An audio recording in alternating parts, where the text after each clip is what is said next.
Hello, welcome to another edition of Bleeding Priest Bay Area Metal Spotlight.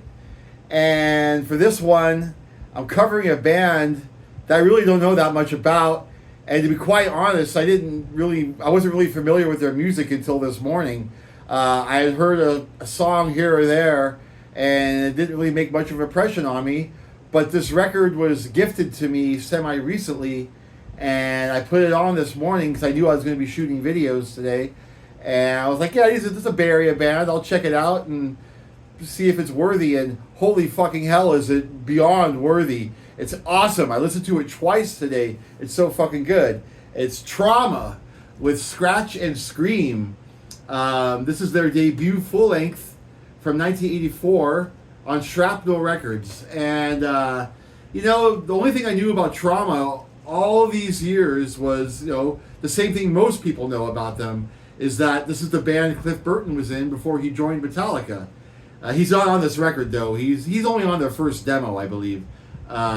He also makes an appearance, or Trauma makes an appearance, on Metal Blade Records' compilation album, Metal Massacre 2. Trauma has a song on that compilation. I do have that comp, and I don't really remember much about that song. It just kind of came and went for me. But Cliff Burton does play on that track, on that compilation. But on the full length, different bass player.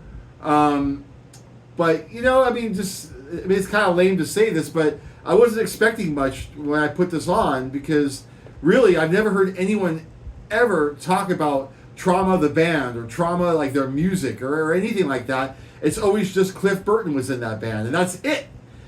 So I just kind of already assumed it was going to suck, and I should punch myself in the face for thinking that. This album fucking rips. It rips. It's like Vicious Rumors style heavy metal, so kind of speed metal-y, not thrash metal, but they do get fast and with some double bass rocking on the tunes, and killer drummer. The drummer's fucking awesome. What is his name? I gotta give him props. Chris Gustafsson. He's fucking awesome. And the guitar players rip on this record too. I might say something that would be a little controversial, but I'm not saying Trauma are better than Metallica. I would never say that. I mean, this album's not better than Ride the Lightning. But Cliff Burton kind of gave up a band of better musicians to join Metallica. I mean, that's no slight to Metallica. Obviously, they're amazing, and they, as a unit, no one can beat them back then. No one.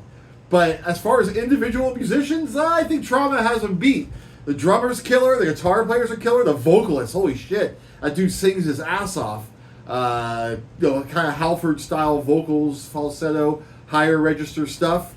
But yeah, just ripping heavy metal. Good classic American heavy metal. And they would fall right in line with like Vicious Rumors on a bill back then. Like Vicious Rumors, Hex, and Trauma would all play together. Or Early Laws Rocket, maybe, But yeah, I'm so stoked I finally listened to this record. And it's going to be on heavy rotation for me for a while now, And they're still around, kind of. Actually, this is kind of funny. Like a year ago, maybe 2 years ago, the current bass player for Trauma, Michael Spencer, who was in a great band back in the day called Sentinel Beast from Sacramento, who I'll be covering them on one of these videos sometime soon. I love that fucking album too. But he's now the bass player in Trauma, and they were touring with Queensryche of all fucking things. How they landed that tour, I have no idea, because this band has been pretty inactive for the past 30 years. They have released a couple of albums in the 2000s, but still, they're not a very super active band. Like they play around the Bay Area like maybe once every 5 years. I don't know. I never hear about them playing gigs. But anyways, Michael Spencer reached out to me about drumming for them for a couple of shows on that Queensryche tour. Their current drummer had to leave the tour for a few days for a family thing or something, so they were going to have me fly out and fill in for a couple of shows. It never happened. It never panned out. But I did actually start listening. I was learning songs from their more recent stuff. I didn't listen to this album, though. But I was listening to their more recent stuff and learning the songs for the set. And I was going to do it for a hot minute there, but it didn't happen. But They're still around. Greg Christian from Testament, or as Mark from Death Angel likes to call him, Greg Christensen. I have no idea why he calls him Greg Christensen, but it's Greg Christian.